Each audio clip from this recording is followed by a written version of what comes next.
င်္ဂလာပါရှင် Future House ကနေပြန်ပြီးတော့ကြိုလိုက်ပါတယ်ဒီနေ့မှလည်းရဒါ Lucky Drum Construction ကနေပြီးတော့ဆောက်လုပ်ပေးထားတဲ့အိမ်လေးကိုတွားပြီးတော့လေ့လာမှာပေါ့နော်ဒီအိမ်လေးကကျတော့ဒါ Lucky Drum Construction ရဲ့ design creation လေးတွေရဲ့ပြီးတော့ ancient ရဲ့စိတ်ကူးစိတ်တမ်းလေးပေါင်းဆက်ပြီးတော့မှဖွဲ့စည်းထားတဲ့အိမ်လေးပေါ့ရအခုကနေကြည့်ရတော့တော်တော်လေးကိုအိမ်လေးကလှရပေါ့နော်အထဲမှာဆိုလို့ရှိရင်လည်းလုံးဝ luxury ဆန်ဆန်လေးလှုပ်ထားရဲဆိုတော့ဘလူတော်မိမိုက်နေမလဲဆိုတော့ရတဲ့သူ6လောက်လိုက်ကြည့်ပြပါအောင်ရှင့်အိုက်ခဲ့ပါအဲ့တော့အိမ်ထဲမဝင်ခင်ပေါ့နော်အရင်ဆုံးခြံတကားလေးကြည့်လိုက်အောင်ခြံတကားဆိုလို့ရှိရင်ကျတော့သူကဒီဘက်မှာလူဝင်ဖို့အတွက်ရယ်ဒီဘက်မှာကျတော့ကားဝင်ဖို့အတွက်ပေါ့နော်ခြံတကားကိုဒီလိုနှစ်ချက်သုံးပေးထားရပေါ့အထဲဝင်ရ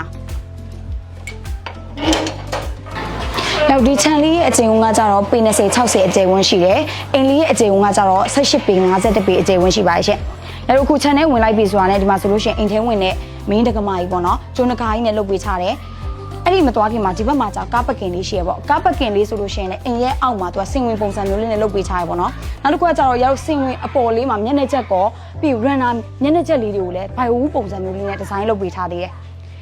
အိမ်ထဲမှာဝင်ခင်ဆိုလို့ရှိရင်လည်းဒီမှာ safety အတွက်တန်ပန်းလေးနဲ့လည်းထပ်ပြီးတော့မှအမဲလေးတုပ်ပေးထားရပေါ့နော်ဒါ decoration တစ်မျိုးပေါ့အိမ်လေးကတော့အပြင်ကနေကြည့်လိုက်ရင်ကျတော့အဖြူလေးနဲ့ခဲလေးကိုအဓိကသုံးပေးထားတယ်အလူမီနီယမ် glass window တွေဆိုလို့ရှိရင်လည်းခဲအောင်လေးသုံးပေးထားရပေါ့နော်ပြီးရင်ဒီမှာ frame လေးဆိုလို့ရှိရင်လည်းအမဲလေးဆက်မယ်ပြီးနောက်တစ်ခု sunset cream ကိုပေါ့နော်သူကခဲအောင်လေးနဲ့ထပ်ပြီးတော့မှ decoration အနေနဲ့သုံးပေးထားလေးရတော့ runner တွေမှာတွေ့ရပါပေါ့ဒါဆိုရင်ရတော့အခုအိမ်ထဲဝင်ကြည့်လိုက်အောင်နော်အိမ်ထဲကဖွဲ့စည်းပုံလေးဆက်သွားကြည့်အောင်ကဲရတော့အိမ်ထဲဝင်လိုက်ပြီဆိုတာလည်းပထမဆုံးတွေ့ရမှာတော့ living room လေးပေါ့နော် living room ဆိုလို့ရှိရင်ဒီမှာအင်ရှင်နောက်မှ furniture လေးချပေးပြီးသွားပြီဆိုတော့တော်တော်လေးတော့ရုံလုံးလေးပေါ်နေပြီ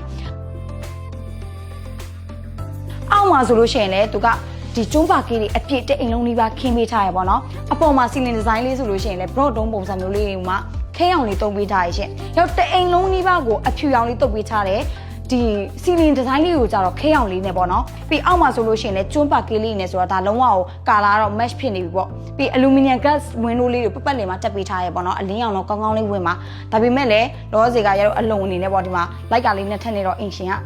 ဒါသူ customize အနေနဲ့လုပ်ထားရပေါ့နော်လိုက်ကလေးဆိုလို့ရှိရင်လည်းခဲလေးသုံးပေးထားတယ်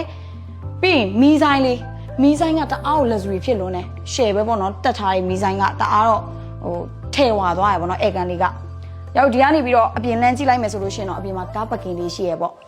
ကဲဒါတော့ living room အနေထားလေးပဲဖြစ်ပါရဲ့ရှင်အနောက်မှာလည်းအခန်းလေးရှိရဆိုတော့သွားကြည့်လိုက်အောင်နောက်တစ်ခုကကြောက်ရောက်ဒီရှောက်လမ်းလေးမှာဆိုလို့ရှိရင်လည်းအပေါ်ကလေစီမင်ဒီဇိုင်းလေးကိုသူက block တုံးပုံစံမျိုးလေးနဲ့မီးပွင့်လေးနဲ့ပေါ့နော်ထပ်ပြီးတော့မှလုပ်ပေးထားသေးတယ်ပြီးဘေးမှာဆိုလို့ရှိရင်လည်းဒီမှာ aluminum glass window လေးကိုမှတန်ပန်းလေးနဲ့ပေါ့နော်တွဲပြီးတော့မှလမ်းတောက်လျှောက်ကိုလုပ်ပေးထားရဆိုတော့ဒါရတော့မီးပြတ်သွားလဲပူစရာမလိုဖွင့်လိုက်တာနဲ့အလင်းကတော့လင်းထင်းနေမှာပဲပေါ့ဒါကတော့ပထမဆုံးအခန်းလေးပဲဖြစ်ပါရှင်ဝင်ကြည့်လိုက်ရအောင်နော်တော့တကားလေးကိုကြာကျွန်းတကားလေးသုံးပေးထားတယ်ပြီးအောက်မှာဆိုလို့ရှိရင်လည်းရတော့အဲခန်းမှာလိုမျိုးပဲပေါ့နော်ဒီမှာဆိုလို့ရှိရင်ကျွန်းမကလေးအပြည့်ခင်းပေးထားရပေါ့ပြီးအလူမီနီယမ် glass window လေးကိုမှတန်ပန်းလေးနဲ့တွဲပေးထားတယ်အပေါ်မှာတော့ဒါရိုးရိုးရှင်းရှင်းလေးပဲမီးပွင့်နေနေပေါ့ဒါတော့ single bedroom ဆိုပေမဲ့လည်းအင်ရှင်တွေကတော့မိတ်ရုံအနေနဲ့သုံးမယ်လို့ပြောရဲပေါ့ဘယ်လိုပဲသုံးပေါ့နော်ဒါလည်းအခန်းလေးတစ်ခန်းရှိရပေါ့အနောက်ကိုရောက်ထပ်ပြီးတော့ကြည့်လိုက်ရဒါအနောက်ကိုကြာတော့တကားကိုသူကကျွန်းတကားနဲ့မလုပ်တော့ဘဲနဲ့အလူမီနီယမ် slide door လေးနဲ့လုပ်ပေးထားရပေါ့အော်ဒါလေးကတော့ဒါ kitchen နဲ့ dining အတွဲလေးပေါ့နော်အောက်မှာဆိုလို့ရှိရင်ကျွေပြားကြီးအပြည့်ခင်းပေးထားတယ်ဘေးမှာကျတော့ပတ်လေအပြည့်ကိုသူကကြောက်ပြားကြီးအပြည့်ကပ်ပေးထားရပေါ့အဖြူအောင်လေးတွေပဲသုံးပေးထားရပေါ့နော် dining လေးဆိုလို့ရှိရင်တော်တော်လေးရသဘောကျတာအပေါ်မှာသူက ceiling design လေးကို block တုံးပုံစံမျိုးလေးအဝိုင်းလေးကိုမှအလဲမှာပေါ့နော် dining နဲ့ light ဖက်မဲ့မီးဆိုင်လေးသုံးပေးထားတာလေးကတော်တော်လေးကိုအဆင်ပြေရယ်ကြည့်ရပါပေါ့နော်ပြီးရင်ဒီမှာမီးဘူးခုံဆိုလို့ရှိရင်လည်းအရွှေကြီးပဲနော်လုပ်ပေးထားတဝိုင်းလုံးပဲမီးဘူးကန်ကြောက်ပြားတွေကပ်ပေးထားတယ်အောက်မှာဆိုရှင်ကပ်ပနက်လေးပါရပေါ့နော်ပြီးဘေစင်လေးလည်းပါသေးတယ်ဒါကတော့တော်တော်လေးကမှအခန်းအကျယ်ဝင်လေးကကျယ်ပေါ့အနောက်တစ်ခန်းလုံးနီးပါးကိုလေအကျယ်ယူပလိုက်တာဒီ dining နဲ့ kitchen တွဲရက်လေးကိုဒီမှာဆိုလို့ရှိရင်တော့နောက် free drop out လေးရှိမှာပေါ့နော်ဒါကျွန်းတကားလေးနဲ့ပဲလုပ်ပေးထားတယ်ဒါတော့အောက်မှာရှိရဲ့အနေထားလေးပေါ့ဒါဆိုရတော့အပြင်ပြထွက်ပြီးတော့မှအပေါ်လေးချက်တက်ကြည့်လိုက်အောင်အပေါ်မှာလည်းအခန်းလေးရှိသေးဆိုတော့ရတဲ့သူချက်အိုက်ကြည့်ပြပါအောင်ရှင့်အိမ်လေးကလုံးဝတသိရက်လေးသူ့အကန့်နေနဲ့သူနဲ့တော်တော်လေးတော့မိုက်နေပြီပေါ့ပြီးရောက်လေဒီနေကားမတက်ခင်မှာသူ့ဘေးနားလေးမှာပေါ့နော်နေရာလို့မရှိအောင်လို့ space လေးတစ်ခုရှိသေးတယ်အခန်းလေးတစ်ခန်းရှိရဝင်ကြည့်အောင်သူဆိုလို့ရှိရင်ကြာတော့ဒီမှာလေကားလေးနဲ့လုပ်ပေးထားရပေါ့နော်တကားလေးကကျွန်းတကားလေးသုံးပေးထားတယ်။အော်ဒါလေးကတော့ common WC လေးပေါ့။ common WC ကိုမှသူကဒီလေကားအောက်မှာနေရာလို့မကြံလို့လုပ်ပေးထားရပေါ့နော်။ ကွန်မိုးတမှုစီလေးဆိုလို့ရှိရင်လည်းအောက်မှာကျွေပြားရဲ့အပြည့်ပဲဘေးမှာဆိုလို့ရှိရင်လည်းခုနရတို့ kitchen မှာတွေ့ခဲ့သလိုပဲကြောက်ပြားတွေအပြည့်ပတ်ပတ်လေးကတ်ပေးထားရပေါ့နော်ပြီးရင် exhaust fan လေးလည်းထည့်ပေးထားတယ်ဘိုးတိုင်းလေးပါမယ်ဘေးစင်လေးပါမယ်ပေါ့နော်ပြီးရင် laundry room အနေနဲ့လည်းဟိုဘက်မှာရတို့ wash set လေးချလို့ရအောင်ပဲပေါ့ဒါလေးကတော့လေကားပေးနားမှာချပေးထားရလေးပေါ့နော်ဒါဆိုရတော့အခုအပေါ်တက်ကြည့်အောင်နော်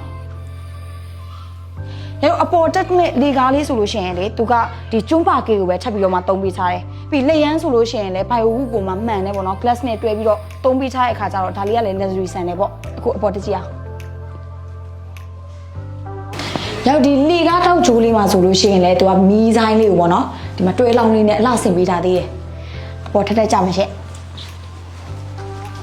ဒါကတော့ပထမတက်လေးပဲဖြစ်ပါရှင်ဒီမှာဆိုလို့ရှိရင်လည်းအောက်မှာသူကကျွန်းပါကေးအပြည့်ခင်းပေးထားတယ်ရောက်ဒီညာဘက်သွားမယ်ဆိုလို့ရှိရင်တော့ဖျားကန်လေးရှိရပေါ့နော်ပြီးတော့ရောက်ဒီရှောက်လန်းလေးမှာလည်းအောက်ကရှောက်လန်းလေးလိုမျိုးပဲသူကအပေါ်မှာစီမင်းဆိုင်အောင်မှာ block ပုံစံမျိုးလေးနဲ့မီးပွင့်လေးလုပ်ပေးထားသေးရပေါ့ဘေးမှာကျတော့ဒါပတ်ပတ်လည်မှာ aluminum glass window လေးရှိမှာပေါ့နော်လိုက်ကလေးနဲ့တော့တွဲပေးထားတယ်ဖျားကန်လေးချက်ကြည့်လိုက်အောင်ဖျားကန်လေးဆိုလို့ရှိရင်ဒါအင်ရှင်တွေတုံးထားတဲ့ furniture တအားကိုလေဟိုကြီးညိုစရာကောင်းတယ်ပေါ့နော်ပြီးရင်စီမင်းဆိုင်လေးဆိုလို့ရှိရင်လည်းမီးပွင့်လေးများများလေးနဲ့ block တုံးပုံစံမျိုးလေးနဲ့ထပ်ပြီးတော့တုံးပေးထားတယ်ဒီဟာလေးကိုကြတော့ဖျားကန်အောင်မှာသူက family living room လေးနဲ့တွဲထားတဲ့ပုံစံမျိုးလေးပေါ့ဒါ customer အနေနဲ့ပေါ့နော်ပြီး ceiling design ကကြတော့ရတို့ခုနအောက်မှာတွေ့ခဲ့တဲ့ ground floor မှာတွေ့ခဲ့တဲ့ living room နဲ့အတူတူပဲသူကမီးပန်းသုံးထားတယ်အတူတူပဲပြီး ceiling design လည်းအတူတူပဲပေါ့နော်ဘေးမှာတော့ပတ်လေးမှာအလင်းဝင်အောင်လို့သူက aluminum glass window လေးတွေကိုမှတံပန်လေးနဲ့ချက်ပြီးတော့တွဲသုံးပေးထားရပေါ့အခန်းအကျယ်ဝန်းလေးကလည်းတော်တော်လေးတော့ကျယ်ရနော်အပြင်မှာကတော့ဒါ runner လေးရှိပါရဲ့ရှင့်တစ်ချက်တကြည့်အောင် runner တကားလေးဆိုလို့ရှိရင်လည်းကျုံတကားလေးပဲသုံးပေးထားတယ်အောက်မှာဆိုလို့ရှိရင်ကျတော့သူကဒီကျွေပြားရဲ့အပြည့်ကပ်ပေးထားရပေါ့နော်လက်ရန်လေးကတော့တန်လက်ရန်လေးမှာခဲအောင်လေးနဲ့ရတော့အပြင်ကလန့်ကြည့်လိုက်လို့ရှိရင်အဖြူနဲ့ခဲလေးဆက်ထားလုံးဝ match ဖြစ်နေတဲ့အယောင်လေးပေါ့ဘေးမှာတော့ရအောက်ကပြောခဲ့သလိုပဲဒီမှာ sunscreen လေးကိုပေါ့နော်ခဲအောင်လေးသုံးပေးထားတယ်ပြီးဖျားခန်းနဲ့ညီရဲ့အတွက်ပန်းအိုးလေးဘာညာအတွက်ဆိုလို့ရှိရင်လည်းပေးစင်လေးထားပေးထားရပေါ့နော်ပြီးအပေါ်မှာတော့မျက်နှာချက်လေး bio wood လေးနဲ့သူက decoration လုပ်ပေးထားရပေါ့အောက်ကနေလမ်းကြည့်တော့တော်တော်လေးလှတယ်မင်းကလေးကလေအဲ့တော့အနောက်မှာအခန်းကြီးရှိသေးတယ်ဆိုတော့တွက်ကြည့်လိုက်အောင်ရောက်ဒီလေကားတက်ချင်းဘယ်ဘက်မှာဆိုလို့ရှိရင်လည်းဟောပုံစံမျိုးလေးပေါ့နော် space လေးတစ်ခုရှိသေးတယ်ဒါကကြတော့ဒါ ancient တွေရဲ့ customize ပဲဟိုကလေးပေါ့နော်ဒီက library လေးအတွက်လုပ်ပေးထားတာပေါ့ဒီမှာစာကြည့်ပါညာပေါ့နော်ဒီဟာလေးကို space လေးထားပေးထားတယ်သူဆိုလို့ရှိရင်လည်းအပေါ်မှာ ceiling ကိုမှ block တုံးပုံစံမျိုးလေးနဲ့ပဲရိုးရှင်းလေးလုပ်ပေးထားရပေါ့နော်ပြီးအလင်းကောင်းကောင်းဝင်အောင်လို့ဘေးမှာတော့ aluminum glass window လေးရယ်ပြီးလေကားနေပေါ့နော်ရတို့လန့်ကြည့်လို့ရအောင်လို့ဒီမှာ glass window အကျယ်ပုံပေးထားရပေါ့ဒါကတော့ library အသေးစားလေးပေါ့အနောက်မှာတော့ master bedroom တစ်ခန်းရှိပါမယ်ရှင်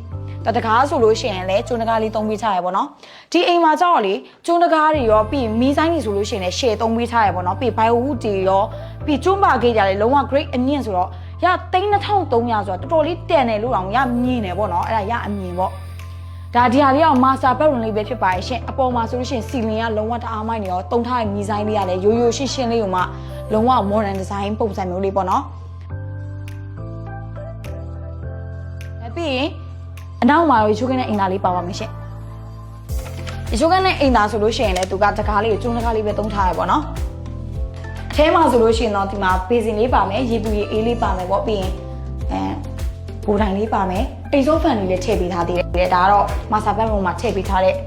အနေထားလေးပေါ့နော်ဒီပပလင်မှာတော့ aluminum glass window လေးတွေကိုအလင်းကောင်းကောင်းဝင်ဖို့အတွက်ထပ်ပြီးတော့မှသုံးပေးထားတယ်တော့တသက်ရည်လေးဖြစ်နေရအယောင်ကလည်းလေအဖြူနဲ့တအိမ်လုံးကိုအဖြူတုပ်ထားတယ်ပြီးတော့ ceiling design တွေအကုန်လုံးကိုကြောက်ခဲအောင်လေးလုပ်ပေးထားတဲ့အခါမှာလေလုံးဝမျက်စိထဲမှာရင်နေရောပဲတော်တော်လေးလည်းကာလာ match တော်ဖြစ်တယ်အခုနောက်ပိုင်းနေတော့အဲ့အယောင်တအားသုံးကြတယ်ဒါပေမဲ့သုံးတိုင်းလေးအိမ်လေးတအားလာတယ်အဖြူနဲ့ခဲဆက်တာလေးကလေဒါဆိုရင်ရတော့အောက်ထပ်မှာကြည့်ပြီးသွားပြီဒီပထမထပ်လည်းပြီးသွားပြီအဲ့ဆိုရှင်နောက်တစ်ထပ်ရှိသေးတယ်ဆိုတော့နောက်ထပ်ကိုထပ်ပြီးတော့မှတက်ကြည့်လိုက်အောင်လိုက်ခဲ့ပြပါအောင်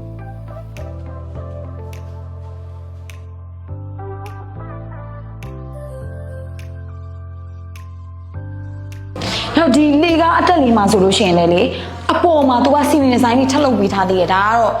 ထူးခြားခြားလေးအနေနဲ့ပေါ့နော်ဘလော့တုံပုံစံမျိုးလေးမှာနောက်ထပ်မီးဆိုင်လေးကကြာရတော့ခုနအောက်ထပ်မှာတွေ့ခဲ့တဲ့မီးဆိုင်လေးတော့အတူတူပဲလေကားမှာသုံးပေးထားတာပေါ့နော်ဒါလေးနဲ့ creation လေးထပ်ပြီးတော့လုပ်ထားပေးသေးတယ်အိမ်လေးကလည်းတော်လေးကိုချစ်စရာကောင်းတယ်နော်ရောက်ဒီလေကားတောင်းကြိုးလေးမှာဆိုလို့ရှိရင်လည်းအပေါ်မှာအလင်းဝင်အောင်လို့ aluminum glass ဝင်လို့အသေးလေးလည်းထပ်ပြီးတော့ထည့်ထားပေးသေးရပေါ့ဒါလေးကဒုတိယတက်လေးပေါ့နော်အနောက်မှာတော့အခန်းလေးရှိရယ်ဒါအရင်ဆုံးအနောက်ကအခန်းလေးတော့ကြည့်လိုက်ရအောင်ရောက်ဒီအထက်မှာရှိရပေါ့နော်ပထမဆုံးအခန်းလေးထဲဝင်ကြည့်ကြမယ်ရှင်သူအခန်းတကားလေးဆိုလို့ရှိရင်လည်းအောက်ကအထက်တွေလိုပဲကျွန်းတကားလေးသုံးပေးကြရပေါ့နော်ဒါလေးကတော့ဒီထက်မှာရှိရပထမဆုံး master bedroom လေးပေါ့သူဆိုလို့ရှိရင်လည်းဘေးမှာပေါ့နော်ဒီဘေးပတ်လည်မှာ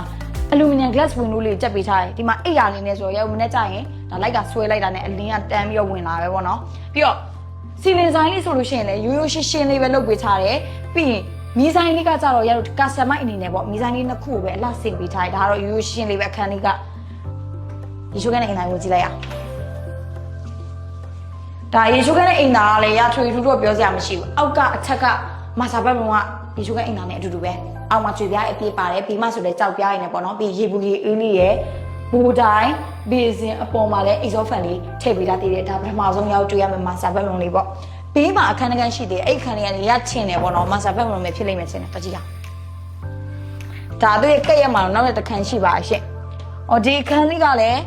းမာစာဘက်ဘုံလေးပဲပေါ့နော်သူဆိုလို့ရှိရင်လည်းဒီမှာဘေးမှာ aluminum glass window တွေကိုထဲအောင်လေးသုံးပေးထားရပေါ့ဟိုဘက်မှာလည်း aluminum glass window လေးထပ်ရှိမယ်ပြီးအပေါ်မှာ ceiling design ကိုကြတော့သူကဒါရိုးရိုးရှင်းရှင်းလေးပဲ ceiling design block တုံးပုံစံမျိုးလေးမှာမီးစမ်းလေးတစ်ခုနဲ့ပဲတွဲပြီးတော့သုံးပေးထားတယ်အနောက်မှာတော့ချိုးခန်းနဲ့အိမ်သားလေးနဲ့ရှိပါမရှင့်ဒါကတော့ရေချိုးခန်းနဲ့အိမ်သားလေးကထွေထူးထူးမရှိတော့ဘူးဘေးကအခန်းနဲ့အတူပဲဆိုတော့လေသူလည်းအခန်းအကျယ်ဝန်းလေးကဒါ16ပေ18ပေအကျယ်ဝန်းရှိမယ်ပေါ့နော် master bedroom 9ကအခန်းအကျယ်ဝန်းလေးကတော့အတူတူပဲဒါဆိုရှင်ရတော့ဒီဒုတိယထပ်မှာဆိုလို့ရှိရင်ရောက်တွေ့ရတာကအခန်းတစ်ခန်းရှိမယ်ပေါ့ပြီးရင်အပြင်လေးမှာရခုနကြည့်လိုက်တာပေါ့နော်လက်တာဆောင်လေးရှိရဆိုတော့အဲ့လက်တာဆောင်လေးရောက်သွားပြီးတော့ကြည့်လိုက်ရကဲဒါလေးကလာတာဆောင်လေးပဲဖြစ်ပါရဲ့ရှင်သူဆိုလို့ရှိရင်လည်းတကားကျွန်းကမာကြီးပဲသုံးပေးထားရပေါ့နော်တော်တော်လေးကိုအကျယ်ဝန်းလေးကျေတယ်အောက်မှာဆိုလဲကျွေပြားရဲ့အပြည့်ခင်းပေးထားတယ်ဘေးနားမှာကျတော့ရတော့အောက်ထက်ကနေပြီးတော့ရပြောခဲ့သလိုပဲပေါ့နော်ဒီမှာ sunscreen လေးတွေကိုမှသူကတန်ပန်းလေးနဲ့ခဲအောင်လေးသုံးပေးထားတယ်အပေါ်မှာကျတော့ block တုံးပုံစံမျိုးလေးစီလင်ဆိုင်လေးလုပ်ပေးထားတယ်ပြီးဘိုင်ဝူလေးပေါ့နော်မျက်နှာချက်မှာအလှဆင်ပေးထားသေးတယ်ဒါလေးကတော်တော်လေးအကျယ်ဝန်းလေးလည်းရှိရယ်လေလေးလည်းတော်တော်လေးရရပေါ့နော်အခုညာဘက်ရိုက်နေရတာမှအလင်းလေးလည်းတော်တော်လေးရရကဲလို့ဆိုလို့ရှိရင်နောက်ထပ်တနေရာပဲကျန်တော့မယ်ဒီအိမ်လေးကကျတော့၃ထပ်ကိုမှအပေါ်မှာဆက်လက်လောင်းထားအိမ်လေးဆိုတော့ဆက်လက်လောင်းထားနေရာလေးကိုသွားမယ်ဘယ်ကနေသွားမလဲဆိုတော့ဒီမှာကြောင်လင်းမီကားလေးရှိပါရှင်ရောက်ကြောင်လင်းမီကားလေးကတစ်ချက်အပေါ်တက်သွားလိုက်မယ်ပေါ့နော်လိုက်ခဲ့ပါအောင်ရောက်ဒီကြောင်လင်းလေးကတက်တဲ့နေရာမှာလည်းအလင်းကောင်းကောင်းရအောင်လို့အပေါ်မှာမီးပွင့်လေးထိပ်ပြီးတော့ပုံမိထားသေးရပေါ့နော်ပြီးဒါလေးကတော့ရောက်နောက်ဆုံးဆက်လက်လောင်းထားနေရာလေးပေါ့တကားလေးဆိုလို့ရှိရင်လည်းကျုံးတကားလေးပဲသုံးပေးထားတယ်ဒီအိမ်လေးကကြတာ၃ချက်ကိုမှအပေါ်မှာဆက်လက်လောင်းထားတဲ့အိမ်လေးပေါ့နော်ဒါဒီနေရာလေးဆိုလို့ရှိရင်လည်းတော်တော်လေးကိုအကျယ်ဝန်းလေးရှိမယ်ပေါ့ပြီးရင်လက်ရန်တိဆိုလို့ရှိရင်လည်းတန်ပန်းလက်ရန်မှာသူကအရှင်လေးတော့လုတ်ပေးထားရပေါ့နော်ပြီးမီးအိမ်လေးနဲ့အောက်ကနေရောက်ညဘက်ဒီအခုညမှာကြည့်လိုက်လို့ရှိရင်တော့တော်တော်လေးကိုမိုက်နေမှာအိမ်လေးကလေချစ်စရာလေးဖြစ်နေတာမီးဆိုင်လေးတွေနဲ့အောက်မှာဆိုလို့ရှိရင်လည်းသူ decorate လုပ်ထားတဲ့ဟာလေးရှိသေးတယ်ဆိုတော့လေနောက်ကိုလည်းရောက်တစ်ချက်ထပ်သွားကြည့်လိုက်အောင်နော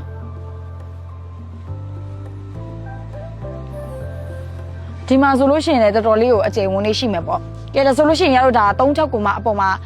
slat လောင်းထားတဲ့ RC တိုက်လေးရောက်အကုန်လုံးလိုက်ပြီးတော့လေးလာပြီးသွားပြီပေါ့ဟုတ်ကဲ့ရောက်ဒီအိမ်လေးကိုတော့ Lucky Dan Construction ကနေပြီးတော့မသိန်း2300ဝန်းကျင်နေပေါ့နော်အချိန်8လကြာတာဝန်ပြီးတော့ဆောက်လုပ်ပေးထားရဖြစ်ပါရဲ့ရှင်ဒီအိမ်လေးကကြတော့2300ဝန်းကျင်ဆိုပေမဲ့ရအနေနဲ့ဆိုလို့ရှိရင်တော်တော်လေးကိုတန်တယ်လို့ရတော့မြင်တယ်ပေါ့နော်ဘာလို့ဆိုတော့တအိမ်လုံးမှာ ceiling design တွေကိုအပြည့်ပေါ့နော်သုံးပေးထားတယ်ပြီးလို့ရှိရင်မီးဆိုင်တွေဆိုလို့ရှိရင်လည်းလုံးဝ luxury ဆန်ဆန်တွေကိုပေါ့နော် share တွေသုံးပေးထားတယ်အောက်မှာဆိုလို့ရှိရင်လည်းဒီကျွန်းပါကေးတွေအပြည့်နဲ့ဆိုတော့လေပြီးဘိုင်ဝူးလေးနဲ့ decorate လုပ်ပေးထားတာလေးတွေတော့ဒါတွေက